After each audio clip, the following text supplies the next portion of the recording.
Hi. Good to see you. Welcome. It's great to have everyone here, and especially great to have our two guests on stage. I'm going to introduce one of them, but the other one, our special guest today, will be introduced by John Cannon. But his passion on this topic is one that not only I admire, I share. In 2012, I took my 8-year-old daughter and 10-year-old daughter and my wife, and we spent 6 months living in India and China. And we didn't just hang out in Beijing and in New Delhi. We traveled to the states and provinces in both countries. Because at the time, I had just come out of working on climate and energy issues at the federal government and in a think tank. And I kept wondering, if we have to try to cobble together 67 senators to pass a treaty, or even 50 senators and 218 members of Congress to pass a law on these issues, how the heck do they do it in places that are 4 times as big as us, with 30 states and provinces each? And each of those states and provinces the size of a nation. And my wife and kids will never forgive me for that enterprise, because we lived in 4 states in India, 3 provinces in China, and traveled to 20 provinces and states overall. But it gave me a sense of the complexity of addressing a global challenge. When Governor OMalley talks to us today about these issues, think about replicating that across the planet.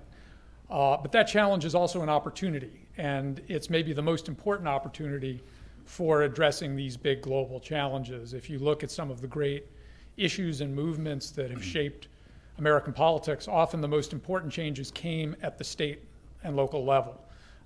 And it takes a little while for them to replicate, but that replication happens quickly after a time, and pretty soon you have a national movement.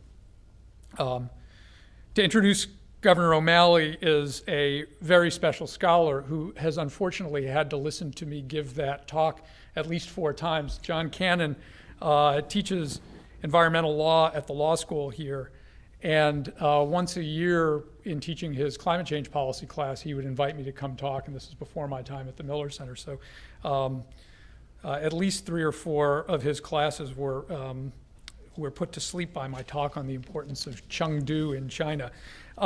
John's unique background in private practice, government, teaching, and scholarship is truly critical for this set of issues. He has a distinct perspective on the tens of thousands of pages of regulations interpreting federal environmental law, which is often likened to tax law in its complexity and probably its importance. John's own scholarship focuses on how laws and institutions and institutional actors work together. His assessments of major environmental programs have had profound, influential recommendations, not just on scholars, but on practitioners, including on the Superfund, and his rigorous analysis of federal water quality programs.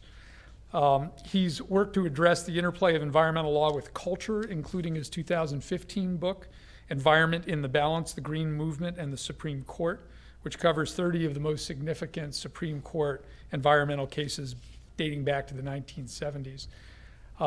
John writes, the book interprets the opinions in these cases not just as legal texts, but as cultural texts, which I think is quite important. John directs the law school's environment and land use law program. He joined the UVA Law School faculty in 1998. He's been at the Environmental Protection Agency as well as a practitioner. He was the general counsel there in 1995 to 1998 and an assistant administrator for administration and resource management from 1992 to 95. He's had a private practice in environmental law as well, and has been an adjunct professor at Washington and Lee Law School before coming to UVA. So I'm going to have John introduce Governor OMalley.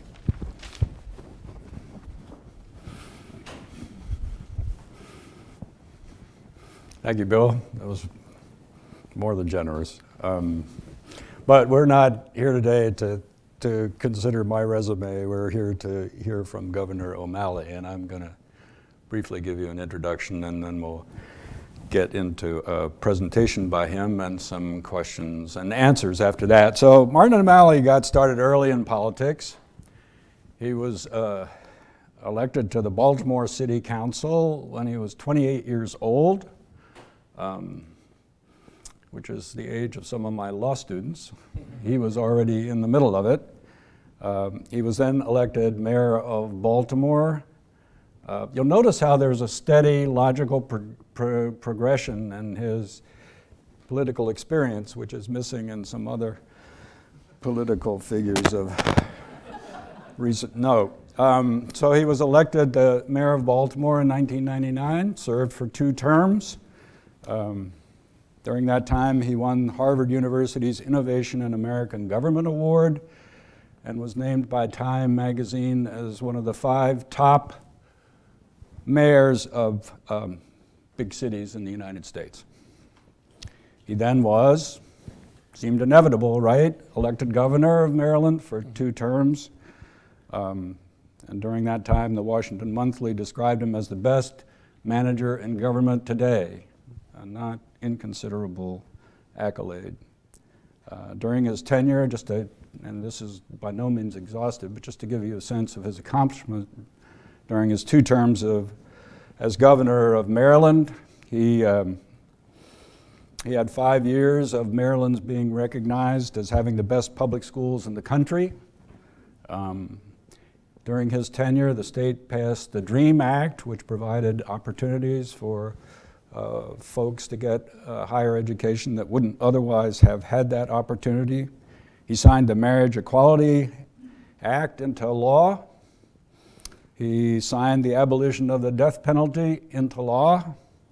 And I think, for our purposes today, he was extremely successful in implementing and carrying out an area of great passionate interest to him, which is the area of the environment.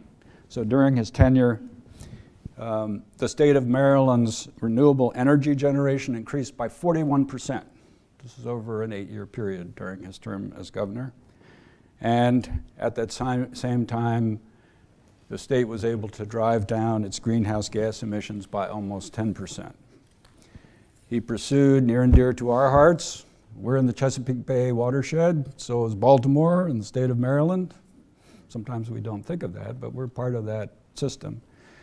And Governor OMalley was crucial in strengthening the cooperative efforts among states in that watershed system and improving the Chesapeake Bay, helping to restore it in terms of its water quality and its living resources. And those are just a few of his accomplishments while he was governor. He ran for the Democratic nomination in 2016, and although his poll numbers were a little below Hillary's, he had the strongest, I will say, the strongest climate change, clean energy program of any of the candidates in that campaign, right? I was ahead of my time. He was ahead of his time, and he's still ahead of his time. He pushed hard for 100% clean energy in the electric sector by the year 2050. And that, as we'll see today, remains an important commitment and passion of his, and we're grateful to him for pursuing it. Since the election, he launched the Win Back Your State PAC and has campaigned on behalf of Democratic candidates in 24 states with, we hope, I'm sorry, this is partisan, Bill. We hope beneficial results in the elections soon to come. So it's my pleasure to introduce to you an experienced, skilled, and focused leader and politician, Governor Martin OMalley. Thank you. John, thank you. Sure. Thanks a lot. Thank you. John, thanks very much. And Bill, thank you, Mr. Director, for your hospitality here. And thank you all for coming out. Otherwise, I'd have no one to talk to. So I'm excited to be with all of you today. I just spent some time this afternoon with the folks at Apex Wind, headquartered here in beautiful Charlottesville. And I said, ladies and gentlemen, could you imagine how hopeless we would be if our politics were perfectly aligned, but none of the technical things were moving in the right direction? That would be truly hopeless. Instead, our politics is pretty out of line, but by golly, the technical stuff is right there at our fingertips. And that's what I wanted to share with you today. It's a great honor to be with you in this historic university. And in the time we have together, I wanted to talk to you about a few things all at once. I want to talk with you about the importance of the stories that we tell, the stories that we share, how we make sense of our journey on this planet. Stories of invention and creation, stories of this place of ours, stories of change, and I would argue change for the better. And then I want to walk you through one really important model of the future that we could choose for ourselves, namely a future of 100% renewable electric energy grids. And so those are the things I wanted to talk with you about today. Progress is a choice, right? So let's begin. True story. Horatio Nelson Jackson is our protagonist in this story. He is from Vermont. The year is 1903, and Horatio is attending a medical convention in San Francisco, California, on the other side of the continent. He's out to dinner with a group of other doctors, and they're debating the impact of a new invention. Can you guess what it is? The horseless carriage, the car, the automobile. Now, all of these really smart guys around the table, and they were all guys at that time, said it'll never amount to anything, Horatio. It's a toy for rich people, too little use, too much cost, too much of a lack of infrastructure. But Horatio thinks differently. He believes it will be a game changer. So right then and there, over dinner and no doubt a couple of glasses of wine, he bets them all $50. In 1903 money, $50, says Horatio, that I can drive all the way across the United States in an automobile in less than 90 days. Wow. Everybody takes the bet. The next morning, Horatio buys his first car. It is a Winton. He convinces a young mechanic at the car dealership, Sewell Crocker, to go with him, and they buy a dog for the road trip. What is a road trip without a dog? They buy a dog named Bud. There's a lot in that picture. The second day after the bet, Horatio, Sewell, and Bud are on their way, headed east towards the sun. Now keep in mind, it's 1903. Did you know that in 1903 there were only a total of 8,000 cars on the road in all of the United States? There were only 150 miles of paved roads, and most of them were in city centers. And there was not a single highway department in any one of the 50 states, or in those days, the 48 states. Some of them may be territories. 63 days later, way ahead of the 90-day deadline, 63 years later, the three of them triumphantly drive down Fifth Avenue in New York. They are the first people and one dog to have traveled all the way across the country in an automobile. Horatio wins the $50, and he also wins the bet, because America does change, and we start to change really, really fast. Total system change. Just 20 years later, in 1923, there are now 8 million cars on the road, where once there were 8,000. There are now hundreds of thousands of paved roadways and a highway department in every one of the states of the continental United States. Total system change. The beginnings of a second industrial revolution.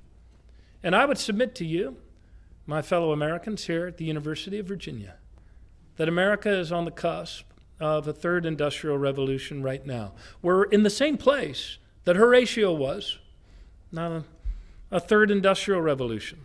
New technologies in transportation, right? Autonomous travel, communication, the Internet of Things, and energy, renewable energy, all converging together at the same time. As Vice President Gore observes, this is a global opportunity, combining the scale of an industrial revolution with the speed of the information age. Second story, generational progress. Generational progress. This is the most important political graph for climate action in America today. This is according to Gallup, the attitudes of Americans across every age cohort, from our youngest citizens, those under 29, to our oldest, those over 65. In answer to the question, Do you believe that climate change is caused by human activity? This graph is a year old. It was taken after the election or swearing in, inauguration of our 45th president. And for the first time ever, every single age cohort, including those of us over 65, now agree that climate change is caused by human activity. Period, full stop, pause. Understanding precedes action. And having a growing consensus like this should give all of us hope that we're about to take some really, really meaningful action over a short period of time. If you want to know where our country's headed, talk to our young people under 30, right? The mind once enlightened cannot again become dark. So said Thomas Paine, so say we all. Third story of place. Oops, my slides are out of whack. Story of place. You'll just have to listen to me without slides. Place matters. We are surface dwellers, and this is our place, the earth. And unlike any other animal species on the planet, we have progressed generationally by cooperating with one another, by manipulating our environment, both our natural environment as well as our built environment. Extracting resources from the surface of the planet, the soil, the waters, the ground, by learning to change matter to energy. The story of Genesis itself, right? Matter to energy, energy to matter. The story of fire, the great discovery. Burning wood in caves, burning wood in stoves. In more recent times, burning fossil fuels, all for energy. In the first industrial revolution, it was coal. In the second, it was oil for heat, electricity, transportation. But stories evolve, don't they? And so too does human technology, and so too does human understanding. In earlier generations, we thought that the land, the waters, and the atmosphere of the earth were limitless and boundless things. But only recently have we come to think about the finite limits of our planet, the natural capacity of earth, land, air, water, for meeting human needs. And many of you have seen that picture from outer space of what a very thin membrane it is that holds not only the air we need to breathe, but also all of that carbon and methane pollution that we've been pumping into the air for a couple of industrial revolutions. The future's always a story, right? And now we find ourselves at the threshold of a new era of understanding. It's the emergence not only of a third industrial revolution, it's also the emergence of a third ethic in human understanding and human interactions.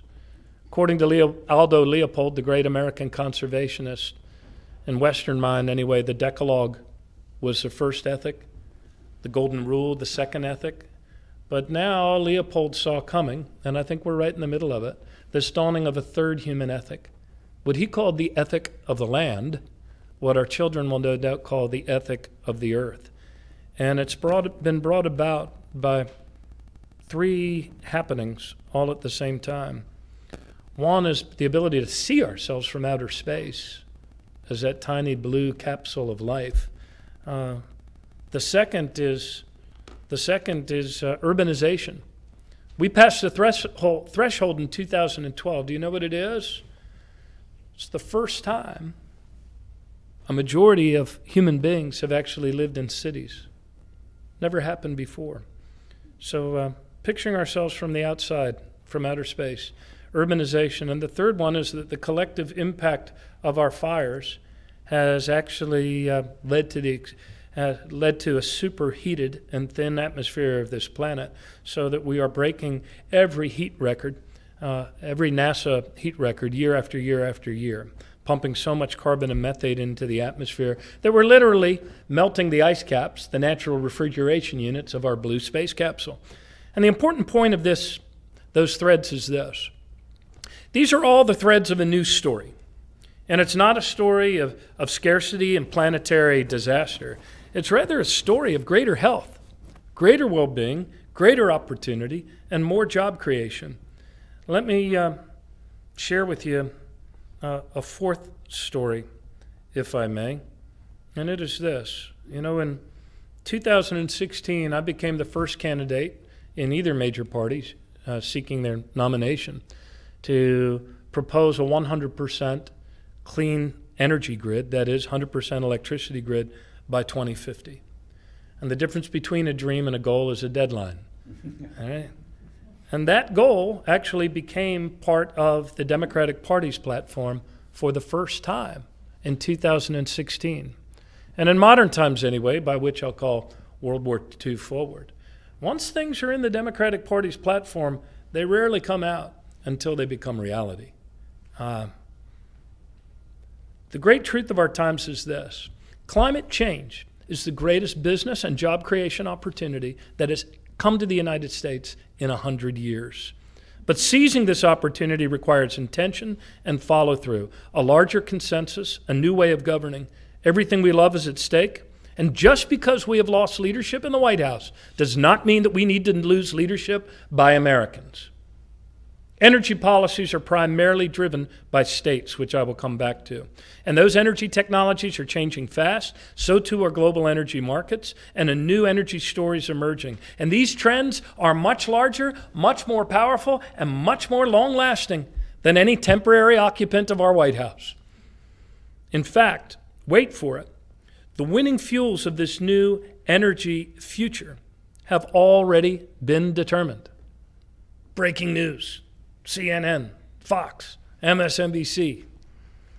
By 2030, renewable energy, primarily solar, wind, and hydro, will be the world's primary power source. And like Gretzky, the great hockey player, they said smart players will skate to where the puck is going. Smart money will follow where the puck is moving. Others will cling to the declining profits of a fading past. That's always been true in human history, but our destination's pretty clear, and now we have to determine how we get there. We have to determine this road ahead. The science is clearer than it's ever been. Leveling off emissions is not enough. We need to not only level off emissions, we also need to redesign how we live on this planet in such a way that we're drawing more surplus carbon out of the atmosphere every year than we're pumping into it. I've served on the board of directors of a crowdsourced research project of planetary dimensions called Project Drawdown by Paul Hawken. It was the 8th best-selling book on Amazon for a time, now being printed in 12 different languages.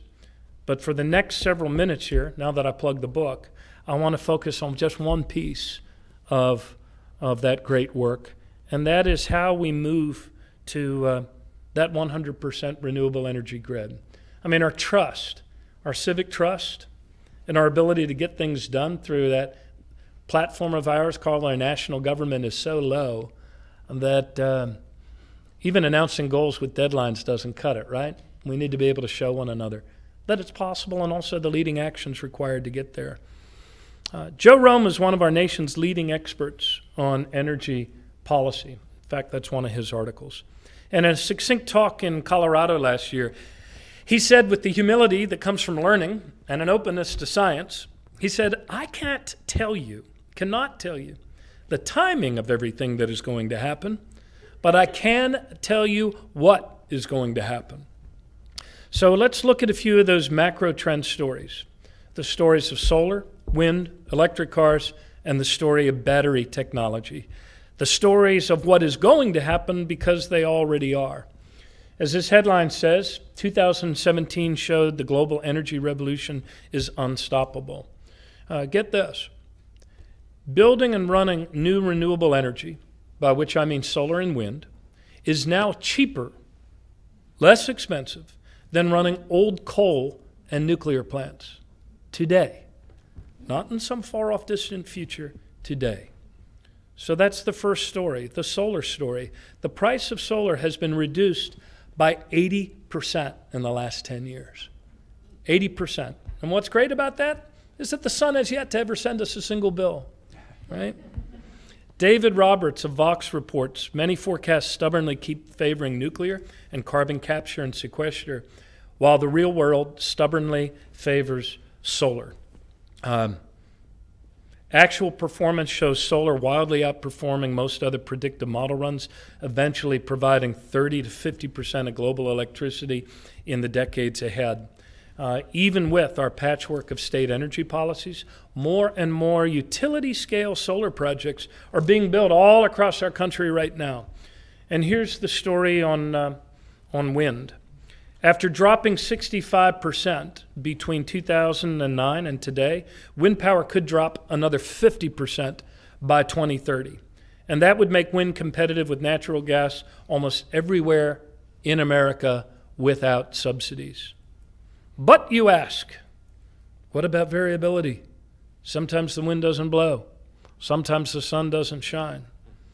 In the past, that variability made it hard to conceive of a steady supply of 100% electricity that would keep the lights on during cloudy days or windless days. But today, from a technology and engineering standpoint, and this is big, the issues of variability and integration have essentially been solved. Soon, every homeowner and business will be able to store energy across a much more resilient and dynamic grid. And here are the twin stories of why. Number one, rapid advances in battery technology. And number two, the rapid rise of electric cars. This graph shows from Bloomberg New Energy Finance that black line down below is electric vehicles, the blue line combustion engine. And according to this, it's approximately 2037 that the electric cars on the road outnumber the combustion engine cars. The price of electricity storage, batteries, especially lithium-ion batteries, is being brought down sharply. In fact, battery prices have been cut in half, and that's just since 2014.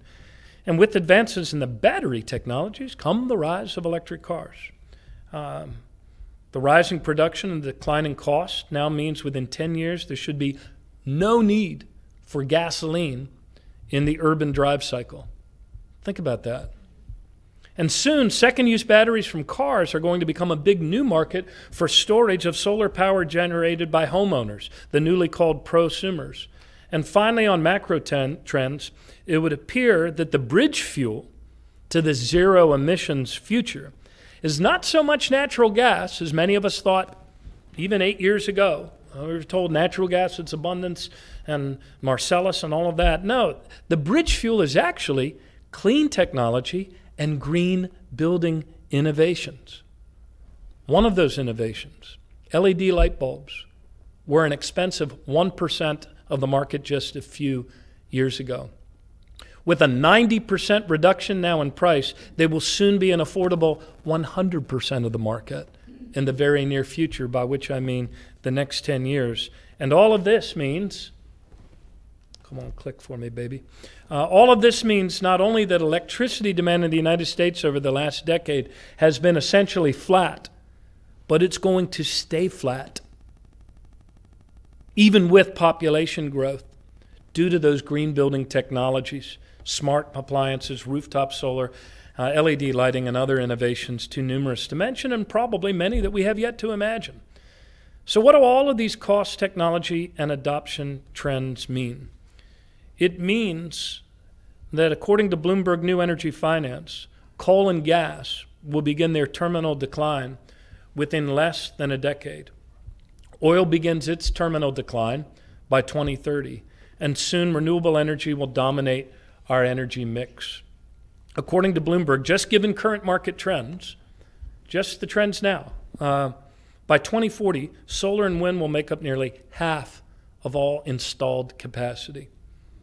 Over 1/3 of global power generation, and 86% of global investment in new technology will be in zero carbon energy sources. So that's the good news. So, only deployment issues remain. And as Americans, we bow to truth, but we do not bow to scale. We do big things. We have achieved big things. The world's our stage. So imagine what we could do with all of these market and technology trends moving in the right direction if we actually wanted to do it. If we actually wanted to break a sweat. If we actually listened to what's in the minds and hearts of our young people and did what we must. Several months ago, the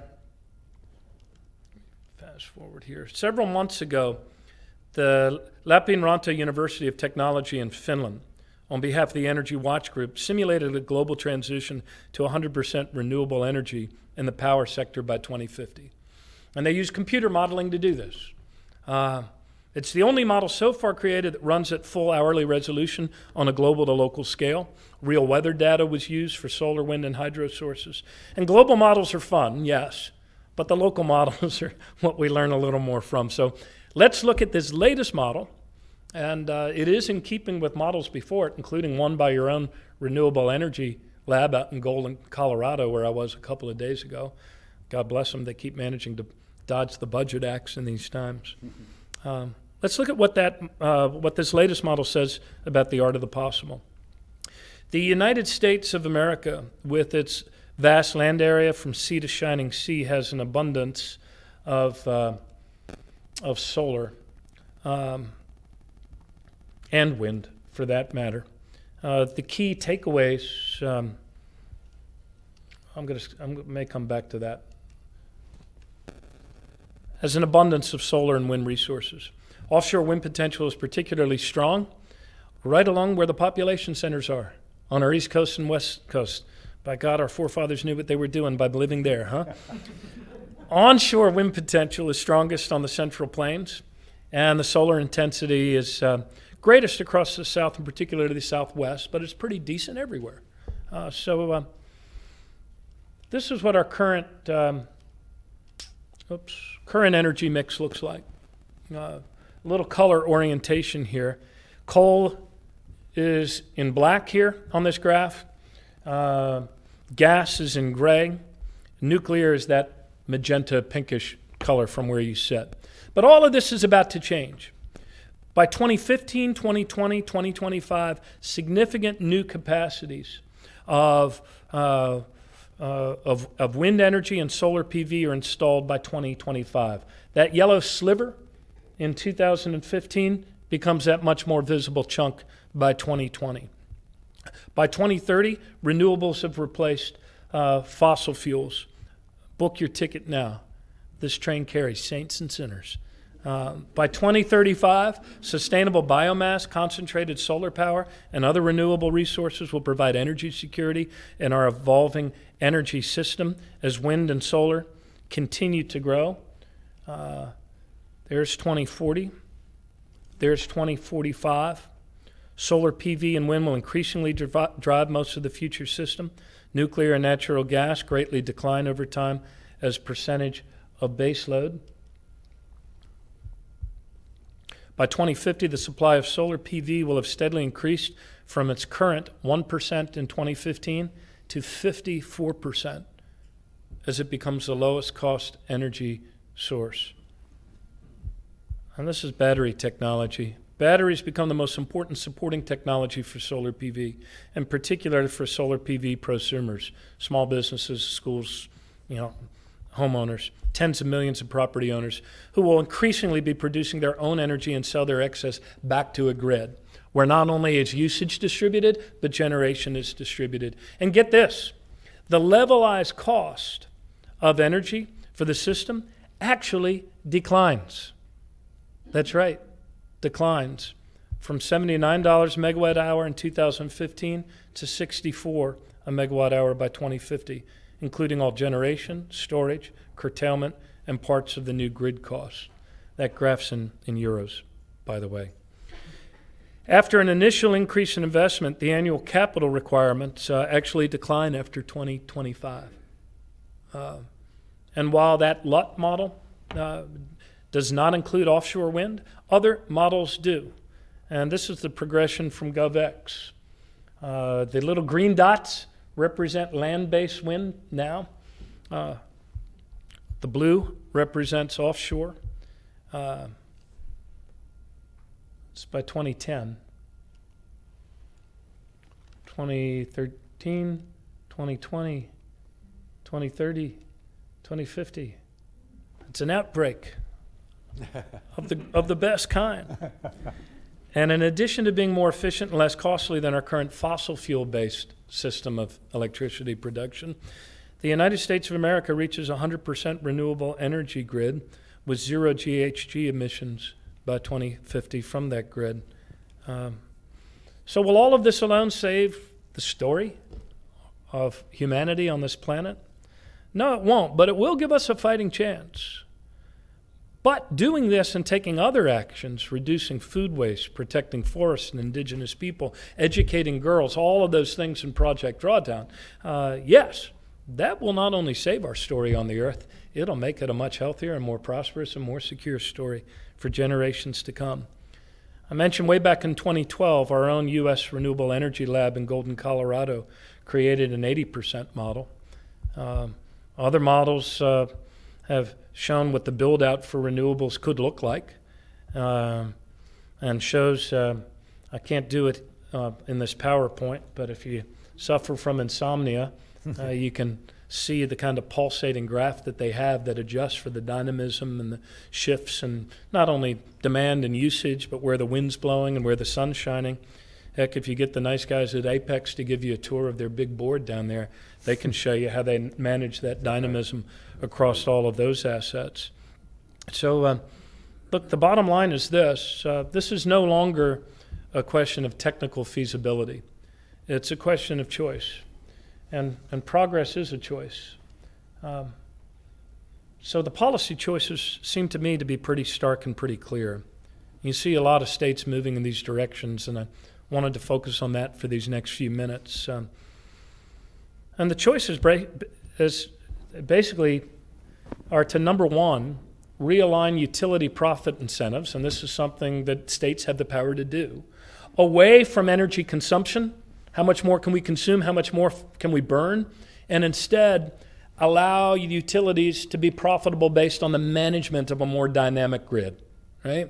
The second big one is to shift subsidies away from incentives for fossil fuels to renewables. And yes, the national government has a role there. And third, to invest in R&D that forwards America's renewable energy future.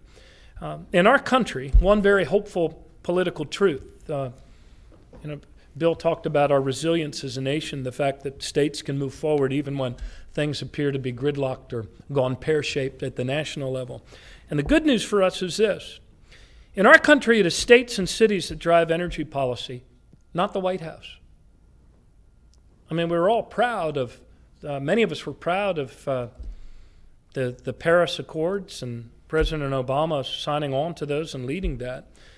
But even with the reversal by the current occupant of the White House, the truth is all of the commitments in Paris that we made as a country can be realized, that 26 to 28% reduction in greenhouse gas emissions can be met by the combined actions of cities and states.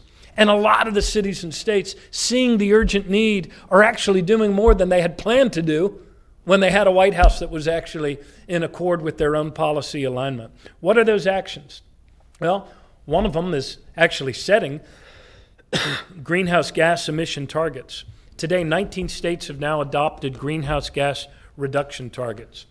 Decoupling policies.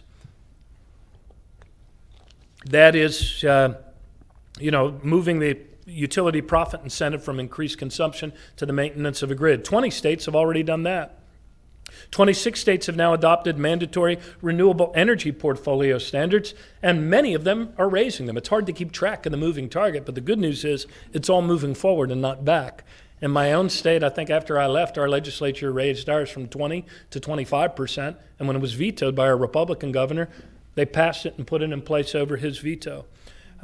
22 states have now adopted energy efficient standards and targets for buildings. 26 states have now adopted residential building energy codes. 4 have recently adopted higher standards. Net metering.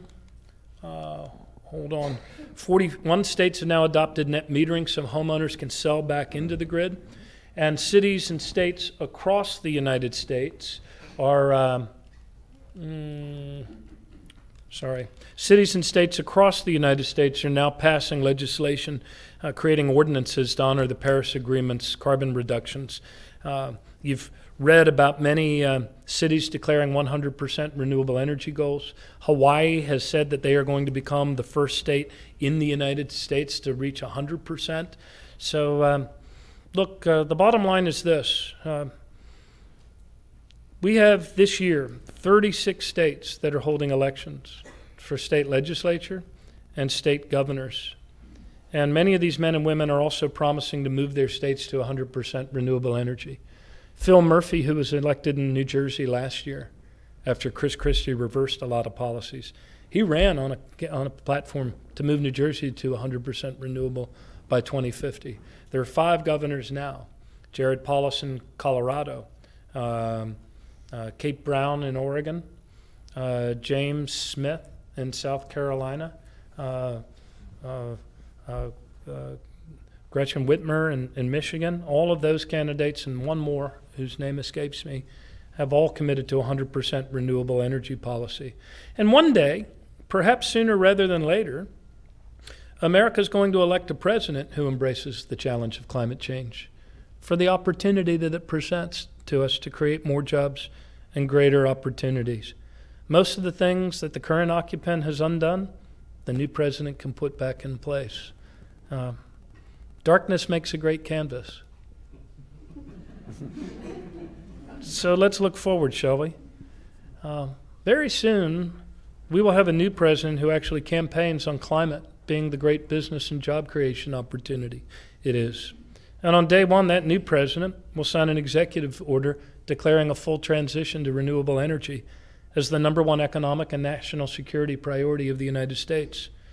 And our new president will charge NASA with the mission of leading a cross-disciplinary process across all departments, whose job it shall be to lay out within 100 days a national model which simulates the fastest and most cost-effective way to get to a 100% renewable grid. We didn't land a man on the moon with an all-of-the-above strategy. And free markets did not propel the Apollo missions. We the people did that. This is an energy challenge. And all subsequent actions by Americans for America and our world are going to flow from those first 3. And to those who say that we cannot afford to do this, the truth is we can afford to do what we want to do. Recently, we decided, our House of Representatives decided we could afford a $1.5 trillion tax cut that would primarily benefit the already wealthy and the already dead.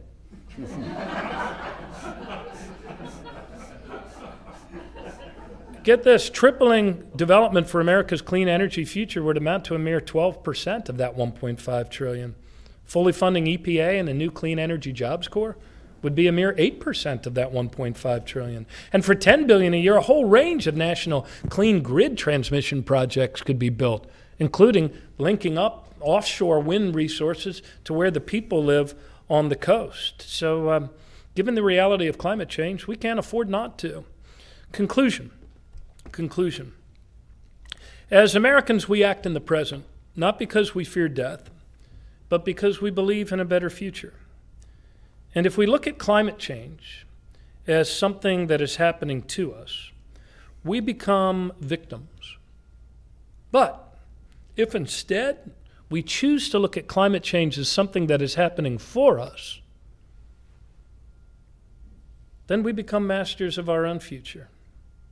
Climate change is the greatest opportunity of our times. So let's call it as for what it is, for all it is. And everything we need to confront this is now in our hands. And yes, our politics, like our self-confidence, is badly bruised, but we have the ability to make it work again. It's time to leave behind the small-mindedness, the self-pitying excuses, and our fear of the future. The love and respect that we have for each other as Americans has not been lost. It's just been mislaid. And we have the opportunity in 20 days to call it forward, to speak to the goodness within us. For as a great man once said, someday, after mastering the winds, the waves, the tides, and gravity, we shall harness for God the energies of love. And then for the second time in the history of the world, mankind will have discovered fire. Thank you.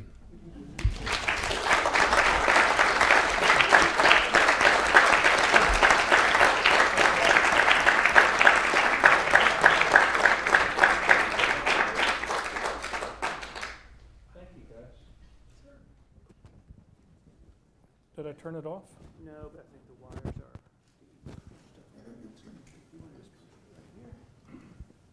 this one too. Professor. Governor, thank you very much. That was great. I'm just so impressed to hear a national political figure speak with such passion and knowledge about what I consider the most important issue facing humanity today. It's great. Thank you. I've had some terrific teachers. Yeah. Well, I wanted to ask a couple follow-up questions on climate change and then broaden it out a little bit, and then we'll open it up to folks so that they can ask their own questions. But from your presentation, I got the sense, and I think it's an accurate sense based on what I know, that the technology is moving forward, that it's becoming cheaper in the marketplace, more competitive, and eventually it's going to out-compete the alternatives so that we can expect transformation to a clean grid within the foreseeable future. 2050 is a good date, I think. You also pointed out some of the things that the states are doing to move this along, to provide some incentives. And you gave some suggestions about what the federal government might do or what it might stop doing to interfere with that progress. But I'm interested to know a little bit more about what role the national government has in this, if it has a crucial role, and I'm assuming that it does, and what steps, at least in broad terms, you would suggest to this administration or a new administration for carrying out their responsibility? Yeah, sure. The leadership matters, and especially in this global challenge, the importance of the United States can't be underestimated in doing what we need to do within the time frame that we have to do it. So leadership really does matter. I don't mean to make light of the fact that we can still hit the Paris things during this brief detour, but leadership matters. Articulating a goal for our nation, for the American people, is really, really important, and then putting all of our science and best minds and the diversity of our nation's imagination behind achieving that are the most important things. Along with that, it seems pretty elementary that we need to stop subsidizing and encouraging the extraction and use of fossil fuels, and we need to invest in research and development, and also the grid, the common platform. Just like once upon a time we had state highway systems and then the national highway systems, it would seem a federal role is to be played in a smarter and more robust grid to get the offshore wind onshore, to get the the wind from the center of the country to other population locations. And with that, I know that there's a growing desire to see a carbon tax, and frankly, I've become kind of agnostic as to whether it's revenue neutral or not. It would no doubt help to accelerate this, and we should do it. A friend of mine who's a former congressman in Texas, John Bryant, said by the time the federal government acts, usually it's not a problem anymore. Maybe that's what Congress is hoping. Yeah, so the more these regional greenhouse gas initiatives show themselves to be successful, and some of them, like Reggie, I think are even dialing up their effectiveness. The regional approach might be the way we go for a while in order to get that there. But increasingly, nations and states are going to realize that low-cost renewable energy is something that they want. Setting aside any debates about science, if you want to debate that, I mean, wouldn't everybody like to pay less for energy? And when the battery storage comes online as it does, one can imagine industrial capacity storage, even and in distributed manufacturing, and what a boon that would be for rural areas as well. So I'm babbling now, but 3 things: set the course, stop investing and stop subsidizing fossil fuels, and do everything you can to encourage a smarter grid for the acceleration of that renewable energy future. Sounds like a great plan to me. So I'd like to broaden it out a little bit and focus for a moment on your work with the PAC, Win Back Your State, You've been out there a lot. You visited 26 states, Yeah, maybe 29 more. now. 29 now. 30 if we count today in Virginia. Well, we'll count this a visit, certainly. Except I visit Virginia every Thursday. And right in your home watershed, right.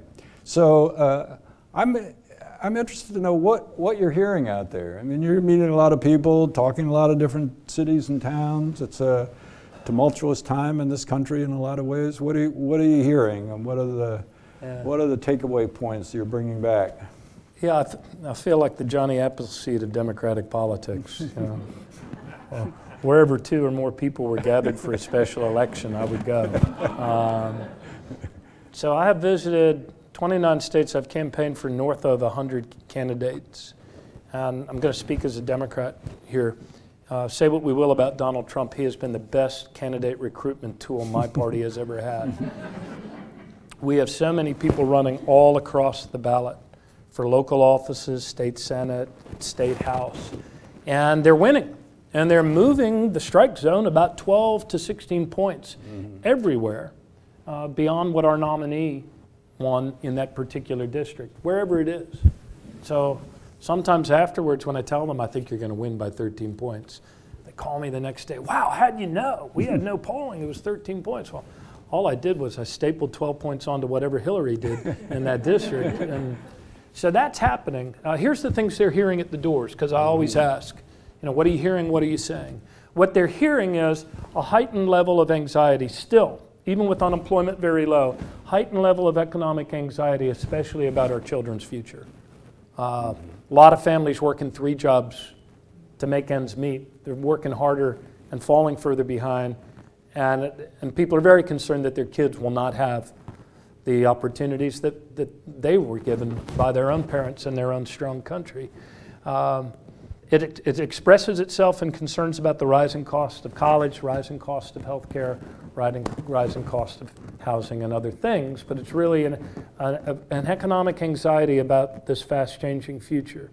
Our candidates to that, yes, they talk about policy choices on those college affordability and the like. A lot of people talk about climate in the ex-urban areas especially. But really the messages that are resonating are messages that this Irish Catholic progressive politician, former, would call, you know, the solidarity messages, that we're all in this together, that we need to help each other if we're going to succeed. Connor Lamb out in Pittsburgh, he pulled off a 22-point swing in that district in Pittsburgh. I've had the honor to go out there for him. One of his big kaboom nights on election night was, we send people to Washington to attack our problems, not to attack each other. So those sort of sentiments and the other phrases that people are using that especially resonate with independent voters, unaffiliated voters, is that we need to save our democracy right here in fill in the blank, your home state. We need to save our democracy right here in Oklahoma. We need to save our democracy right here in Pennsylvania. So that's what I'm seeing and hearing out there. In some state, most every party chair has this talking point. He or she says, we have never had so many good people running up and down the ballot as we do right now. We are filing good candidates in places that used to get a free pass from us in years past. One quick story from the road. Allison Ikley Freeman, I flew in for her in Tulsa, Oklahoma, special election. It's got to be about a year ago now. Until 3 years ago, she was homeless. She's now a mental health counselor at a clinic. She is a lesbian mother of 3. Her wife is African American. She's running in a Donald Trump plus 40% district. But she had 170 people there wearing tennis shoes and sneakers that were ready to go out and knock on doors, and she won that district by 44 votes. That's amazing. That's amazing. Oklahoma had the largest margin for President Trump of any state in the union, and yet in 7 of the special elections that have happened since his election, Democrats have flipped 5 of the 7 in Oklahoma. Where you see these teacher walkouts happening, Kansas going great. They have that whole goose formation thing, you know, where each candidate gives lift to the one flying next to them. Right. They have so many good people running. They have a great governor candidate. But you've seen the teacher walkouts in West Virginia, in Kansas, where else? Arizona. Thank you, Arizona. I was in Arizona last week. So those are the things I'm seeing out there. I think we're going to go back up to probably 22 or 23 Democratic governors, including most of those really important big Democratic states around the Great Lakes, maybe even Georgia and Florida too. And I think you're going to see us win 40 more seats in the House of Representatives. We need 23 to switch control. I think it'll be 40. The Senate, I think we have the, I don't exactly know. None of us knows anything after what we've been through. I think we have the ability possibly to run the table in the Senate in most places. I think Beto O'Rourke may well win in Texas. He has that. There are good people running. Wendy Davis, who had run for governor down there, did not have that sort of candidate bonanza at the local level that Beto is the beneficiary of, as well as his own well-run campaign and message and charisma. In North Dakota, our candidate there was 10 points down the last time she won.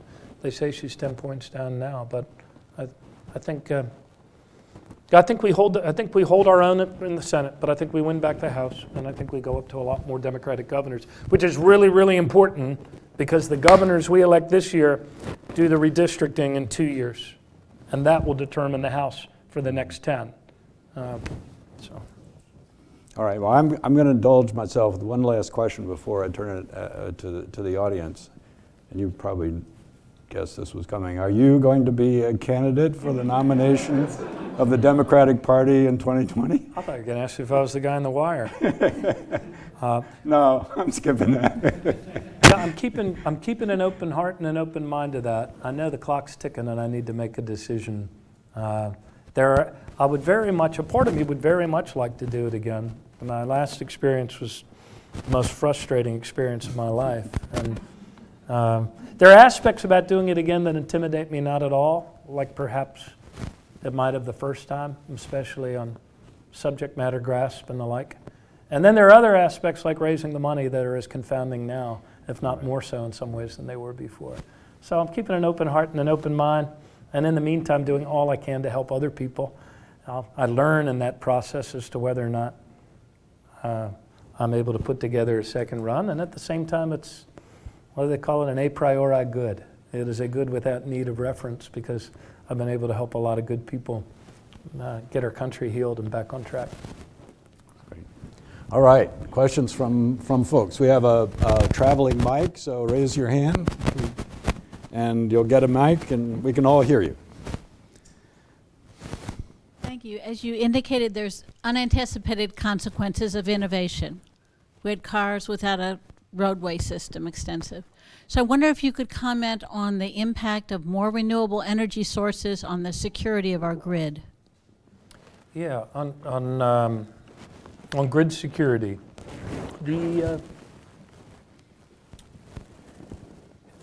From what I understand, from what I've seen and talking to practitioners, it seems that the ability to manage dynamic flows on our grid, that technologically, that a lot of those things have been solved. We need to make our grid more agile, more nimble, but the technologies are there. In Ireland, they're about to get to a point where 70% of their energy comes from very intermittent, but from wind, all over. Now, granted, it's a small place. It's the size of South Carolina. But even on a large grid like ours, there are things we need to do to make our grid more resilient.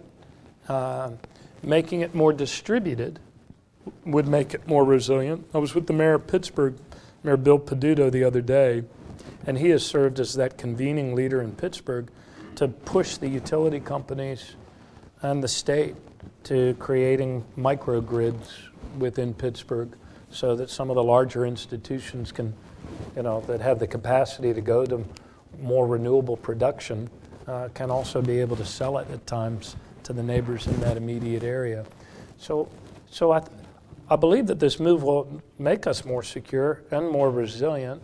I think the big challenge we face on so many things is cybersecurity. I don't believe that this necessarily makes us more vulnerable to cyber threats. But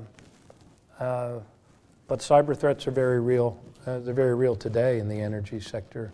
We lack an offensive capability to go after attackers, and we need to develop that as a nation. Next gentleman here. By man in the civil context. Beware the man in the front row. He's here for a reason. If you don't run, where's your smart money? Renewable energy. No, I'm talking about a person, not... Yeah, I don't know. Look, we have a whole lot of people, there's a lot of people who have expressed an interest in running. And if they feel they have the vision and the ability to pull together a campaign of substance to offer to all of us to choose from, they should do it. My sense is in those early states, where I've spent a considerable amount of time, that Democrats there are kind of vaguely excited about the notion of having a whole new crop of candidates to be able to consider and listen to and talk with. It's like a box of new puppies. So that's my sense. There's you ask what people were hearing out there on the doors. I think a lot of us are inclined to reach for the new leader label. I know there's a national media narrative that the Democratic Party is being overrun by democratic socialists. I don't see that out there. Not to take anything away from the dynamic candidate in New York and winning that primary. The label I see being used out there is the label Democrat. But wherever our challengers can claim the mantle of new leadership, Democrat, they do that. And I think given how gridlocked things are in our national politics, it's natural for us to assume that the infusion of some new perspectives and new generation will make it can't make it worse. It might even inform it and make it better. So there is a yearning for the new leadership thing. And at the same time, there's also a lot of people have a lot of respect for Vice President Biden, and he certainly has that broad respect and integrity out there. And then, given Adlai Stevenson once said that anybody can become president of the United States. It's a chance we take. So I've become friendly with Jeb Bush, former Governor Jeb Bush. Never would have happened before. Only Donald Trump could have done that to me. And Governor Bush is very much of the opinion that because our primary selection process and our debates have been so subsumed into the taken over by the bubble of infotainment, entertainment, right, media ratings, that he believes that we're headed down the road for several decades of billionaire celebrity candidates. And you see a little bit of this between the self-financing oligarchs and the billionaire celebrity candidates. When Oprah had her little bomblet after that terrific acceptance speech, I texted Governor Bush and I said, it looks like your apocalyptic celebrity vision of America's future is coming true. And he has a very dry wit, and he texted me back. He said, sure, Oprah had a good week, but don't count out George Clooney. He said, and remember, Dwayne "The Rock" Johnson is a strong closer. So who's to know in all of that mix of things and how it might change our opinions as Americans? I think most people would be shocked and appalled to know the degree to which ratings determine who you get to hear from in your primary and who you don't. Right. I mean, the wall-to-wall coverage in their primary of Donald Trump and his airplane pulling up to the crowded airplane hangar and to the exclusion of everybody else. And then they would put him in the center of their stage every time and then justify keeping him there and routing every question through him because they said his poll numbers went up. Well, you're damn right they went up. You put him you gave him wall-to-wall coverage, put him in the center of your stage. in our party, they would tell the three of us 4 months before any debates, Hillary's going to get 50% of the questions, Bernie will get 40% of the questions, and you'll get 10. And that's just the way it is. So it'll be interesting to, well, we'll see. Hopefully we kind of wake up to that. The outgoing head of CBS, I think he's still outgoing, Les Moonves, he said at the time that in the old days, when there was the fairness doctrine, which has been scrapped, in the old days of the fairness doctrine, equal time and not favoring one candidate or the other, in the old days of the fairness doctrine, we would never have gotten away with giving such an inordinate amount of coverage to just one candidate. And then he went on to say, he said, I know it's bad for the country, but it's great for ratings. And let me tell you, CBS is going to have a really great year. So I say, go, Donald, go. That's what's happened to your primary selection process. Well, yes, this gentleman here. So if you start up a TV show, we'll know you're going to run. If it's a reality TV show, yes. Right. I'm just curious. I see these polls on what people are voting for, and you can understand why jobs and healthcare are really up there at the top, but I'm always surprised how far down the polls climate change is. It's like number 8 or 10. Is it important that it becomes higher up in the polls, that people are more concerned, or is this going to happen regardless? I wonder where it ranks if we look at the cohorts. My guess is it climbs the younger the country gets. Yeah, I think it's, look, understanding precedes action. The more that people understand that this is more jobs, more opportunity, lesser cost over the long term, and better for the planet, the sooner we'll enact the policies. The technology changes, though, and the markets aren't waiting for the public understanding. They see which way the costs and which way the returns are going. So that's a very good thing. But in order to put our foot on, that's a bad metaphor, in order to accelerate our progress, in order to accelerate our automobile, yeah. Right, yeah. In order to get our Tesla to reach, yeah, in order to do what needs to be done in the short time frame that we have to do it, we do need broader public understanding. And part of that can be a kind of a symbiotic thing, though, too. My guess is that when John Kennedy decided we needed to go to the moon, that there weren't a lot of Americans that ranked that among their top 5 issues either. So the presidential leadership can have a role in that. Every election matters as a conversation. It's about more than just protesting or picking one man or woman for a job. So I think we do need broader public understanding and urgency in order to get it done within the time frame we have. So that remains a challenge. The technology is the good news. The politics and the lagging understanding is the challenge.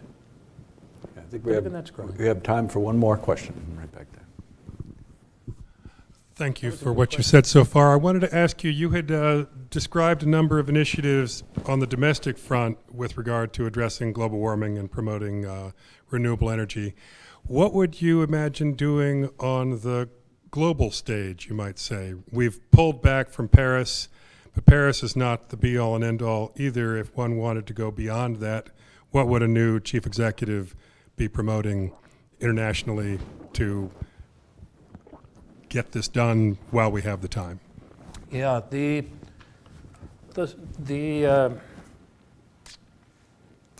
I have for the last 2 years served on the board of directors of Paul Hawken's Project Drawdown, the 100 most impactful actions we can take on the surface of the planet to get to a point where we're pulling more carbon out of the atmosphere every day than we're pumping into it. 40% of those are related to land use. Some of those involve things like preserving forest and rights of indigenous people. Some of them are different farming techniques that actually we're pretty good at propagating throughout the world when we put our minds to it. If only we could propagate the more sustainable and the more prosperous way of doing some of these things. So I see a tremendous amount of promise in the Sustainable Development Goals, and also those can become given much greater texture and context with the 100 impactful actions from Project Drawdown. And then the third piece, and I didn't talk about it much today, but one of the happy returns I came home with after an otherwise frustrating experience out there in the nation was not only optimism about where our young people are leading us, but also the better governing that's happening at our local and city levels. There's one of those new technologies in the third industrial revolution is the Internet of Things. Right. The ability to create models of our built and physical environment. I mean, we do it all the time when we have to go in rush hour all the way across town. What do? We plug in the coordinates. Pleasant sounding female voice tells me where to go in a nice way. And you get there. So the ability to actually manage moving things and dynamic things, to be able to use the map as a convening source, not only for the policy implementers, but for all citizens who have internet access anyway, to see how we're doing, what we're doing, and where. You mentioned the Chesapeake Bay, and I'll close on this because it's the world is my bay and my bay is the world.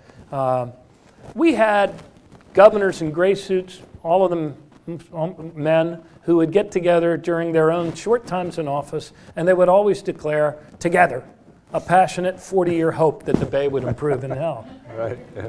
But it's not hope that improves the health of the bay, it's reducing nitrogen, phosphorus, and sediment. And so for the first time ever, we started using the map, GIS. We had science at the table. We brought together our bay cabinet every month. And we teased out, just like Project Drawdown, what are the 36 actions we can take? From upgrading wastewater treatment plants to planting more cover crops to reducing stormwater runoff, curbing septic proliferation, and others. There's 36 of them. How can we take those actions to a higher scale in the right places, sometimes with a precision that the map allows today that we never would have had before, in order to get the reductions in phosphorus, nitrogen, and sediment. Virginia saw how we were doing what we were doing, setting 2-year milestones. Tim Kaine and I joined together on that. Then the other states started noticing. Then President Obama was elected. He made the Bay his top water priority. Lisa Jackson and the EPA created this like an umpire. We asked them to enforce this with us. We got all 6 states to go along with us. And because it was working, the Attorney General of Oklahoma got 21 other states together and sued us and took us to the Supreme Court to get us to stop doing what the science told us we must do in order to make the Bay healthier. Now, good news is Supreme Court dismissed that suit. We kept doing what we were doing. And last year, the health of the waters of the Chesapeake Bay, measured by 6 objective scientific criteria from dissolved oxygen to benthic and biotic life, was healthier than it's been since 1985. That's the first sustained improvement in 350 years. The same thing can be done on a global scale when it comes to climate and to Project Drawdown. The technology is not intimidated by scale, and neither should we. You know, there's a web of intelligence and communication and understanding that wraps this whole globe right now, and it couldn't have happened at a better time because we really need it. Thank you all very, very much. Thank you.